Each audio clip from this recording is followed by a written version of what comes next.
Hello, this is Karen Schleif for the XP Realty and Team Pure Aloha Homes.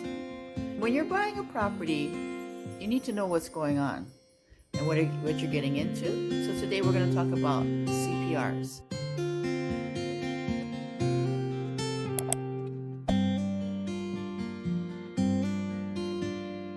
So not CPR like we think, where somebody's pounding on your heart and blowing air into your lungs to revive you.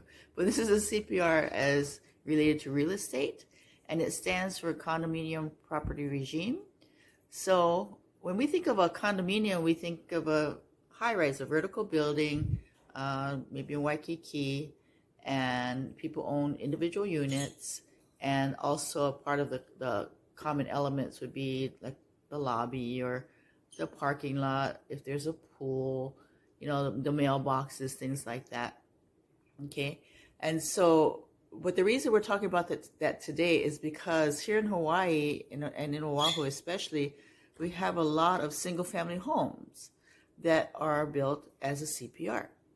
And so one of the reasons is it's done like that is because, number one, it's cheaper to build a CPR as compared to a regular subdivision, and also the developer can fit more units on the property.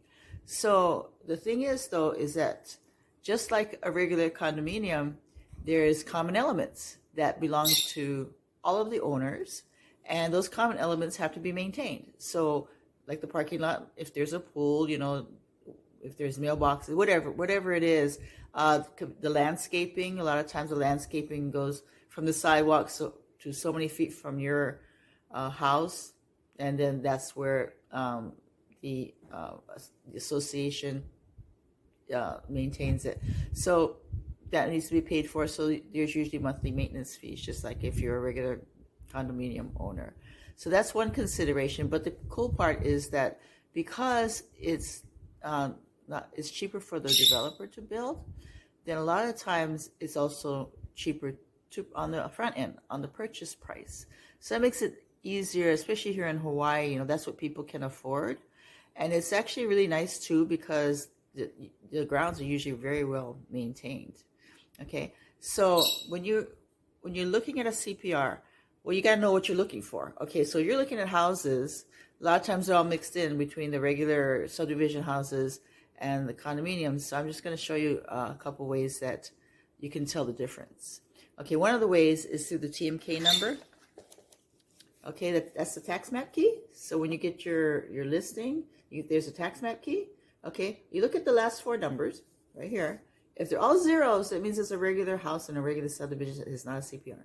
Okay, if there's a number there, then that usually means, well, that means that it's a CPR, because the number relates somehow to the unit. It's not always the same. Like if your unit 10, it's not always a 10 there. Okay, but most times it is. So that's one way you can tell. Also, when you look at your MLS, see if there's a maintenance fee. If there's a maintenance fee, then it's probably a CPR. And another one where you can tell is look at if there's a unit number, the address and a unit number, then that's probably a CPR.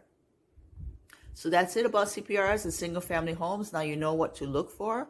Next time in our next video, we're going to do, what are the questions to ask? What is it that you're really going to look for? You need to know what's going on, because it will affect you, and it will affect your pocketbook. And also next time we're going to talk about how the maintenance fees will affect your buying power. So that's another consideration. And your lenders here all know about that kind of stuff, but sometimes the mainland lenders, they don't always take that into consideration.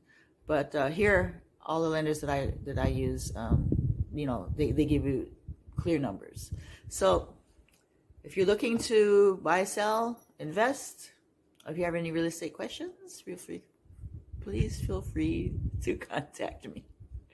Okay, so until next time, aloha.